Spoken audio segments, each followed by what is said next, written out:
पुरुषाय विद्महे महादेवाय धीमहि तन्नो रुद्रा प्रचोदयात्. அனைத்து நண்பர்களுக்கும் பிறைசூடன் சார்பாக அன்பான வணக்கங்கள்.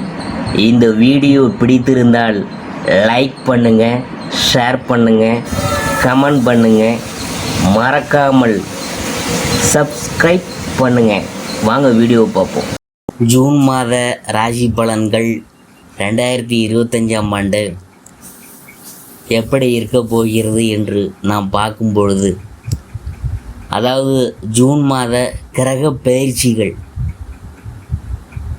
ஜூன் 6ஆம் தேதி, அதாவது 2025 புதன் பகவான் மிதுன ராசிக்கு நுழைகிறார்.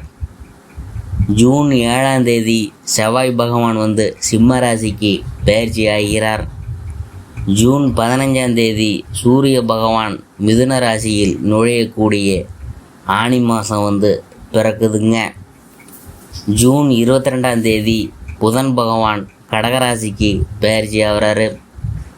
ஜூன் 29ஆம் தேதி சுக்கிர பகவான் ரிஷபராசியில் நுழைகிறார். இவ்வாறு பயிற்சிகள்லாம் செயல்படுதுங்க ஜூன் மாதத்தில். கும்பராசி அன்பர்களே, குடும்பம். ஜென்மராசியில் சனி பகவானும் ராகுவும் இணைந்திருந்தாலும் பூர்வ புண்ணிய ஸ்தானத்தில் சஞ்சரிக்கும் குரு பகவான் சனி பகவானையும் ராகுவையும் பார்க்கறது மிக நல்ல கிரக சஞ்சாரமாகும். ஜோதிட கலைகளின் விதிகளின்படி ஜென்மராசியில் சனி ராகுவின் கூட்டு சேர்க்கை நன்மை தராது. இந்த தோஷத்தை குரு பகவானின் சுப பார்வை கணிசமாக குறைத்து விடுது. தனஸ்தானத்தில் சுக்கிரன் சுபபலம் பெற்று சஞ்சரிக்கிறதுனால இந்த மாதம் முழுவதும் பணப்பற்றாக்குறை இருக்காது. அர்த்தாஷ்டகத்தில் சூரியன் சஞ்சரிக்கிறதுனால சக்திக்கு மீறிய அலைச்சலும் கடின உழைப்பும் உடல் ஆரோக்கியத்தை பாதிக்கும். கூடிய வரையில் இரவு நேரங்களில் வாகனம் ஓட்டுவதை தவிர்ப்பது உங்கள் நலனுக்கு உகந்தது. நண்பர்களுக்கும் உறவினர்களுக்கும் கடன் கொடுக்கறத தவிர்த்தல் வேண்டும். விவாகம் சம்பந்தமான முயற்சிகளில் சிறு குழப்பம் ஏற்பட்டு அதன் பிறகு வரணமையும். வெளியூர் பயணங்களின் போது பணத்தையும் பொருள்களையும் பாதுகாப்பாக வைத்து கொள்ளணும். உத்தியோகம். ஜென்மராசியில் சனி பகவானுடன் ராகு இணைந்திருக்கிறது. சக்திக்கு மீறிய உழைப்பும் கூடுதல் பொறுப்புகளும் பணிகளில் வெறுப்பை ஏற்படுத்தும். ஆயினும் சனி மற்றும் ராகுவிற்கு குரு பகவானின் சுப பார்வை கிடைக்கிறதுனால உங்கள் உத்தியோகத்தில் எந்த ஆபத்தும் ஏற்படாது. வெளிநாடுகளில் பணியாற்றி வரும் கும்பராசி அன்பர்களுக்கு எதிர்பார்த்திருந்த சலுகைகள் ஏமாற்றத்தை அளிக்கும். வெளிநாடு சென்று பணியாற்றி சம்பாதிக்க வேண்டும் என்ற ஆர்வம் இருக்கிறவங்க, அதாவது இடைத்தரகர்களால் ஏமாற்றப்படக்கூடும், எச்சரிக்கையாக இருக்கணுங்க. அடுத்தது தொழில் வியாபாரம். சந்தை நிலவரத்தில் கடும் போட்டிகளை சமாளித்து லாபத்தை தக்க வைத்து கொள்ள முடியும். சக கூட்டாளிகளால் பிரச்சனைகள் ஏற்படும். நெருக்கடியான தருணங்களில் நிதி நிறுவனங்கள் உதவிக்கு வர தயங்கும். வெளி மாநில தொழிலாளர்களினால் புதிய பிரச்சனைகள் தலை தூக்கும். உற்பத்தியை அளவோடு வைத்து கொள்வது அவசியமாகும். அடுத்தது கலைத்துறையினர். சம்பந்தப்பட்ட கிரகங்கள் ஓரளவே சாதகமாக சஞ்சரிக்குது. நிச்சயம் கிடைக்கும் என்றிருந்த வாய்ப்புகள் கடைசி நேரத்தில் கை நழுவி போகும். கையில் இருக்கிறத கொண்டு சமாளிக்கிறதுக்கு குரு பகவானின் சுப பார்வை உதவிகரமாக அமைந்திருக்குது. உடல் நலனிலும் கவனமாக இருக்கணுங்க. உணர்ச்சி வசப்படுவதை தவிர்த்தல் அவசியம். பழைய கடன்களும் தொல்லை தரும். அரசியல் துறையினர்.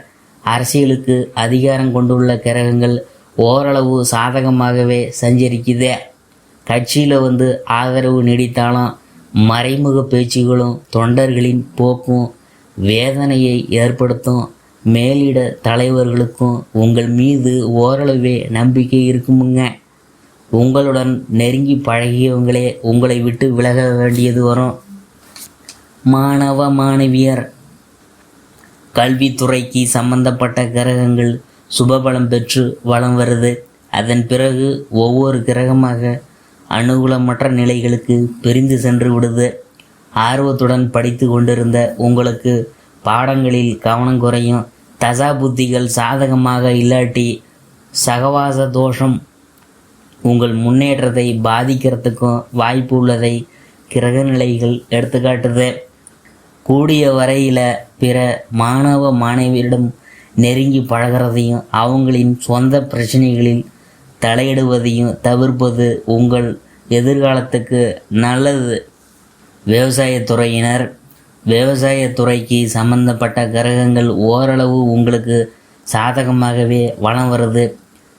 நல்ல விளைச்சலும் வருமானமும் கிடைக்கும். இருப்பினும் வயல் பணிகளில் கடுமையாக உழைக்கிறதுனால உடல் நலம் சற்று பாதிக்கப்படுவதற்கும் மருத்துவ சிகிச்சையினால் குணம் கிடைக்கிறதுக்கும் சாத்தியக்கூறு உள்ளதை கிரகநிலைகள் குறிப்பிட்டு காட்டுது. கால்நடைகளின் பராமரிக்கிறதுலையும் எதிர்பாராத செலவுகள் ஏற்படக்கூடும்.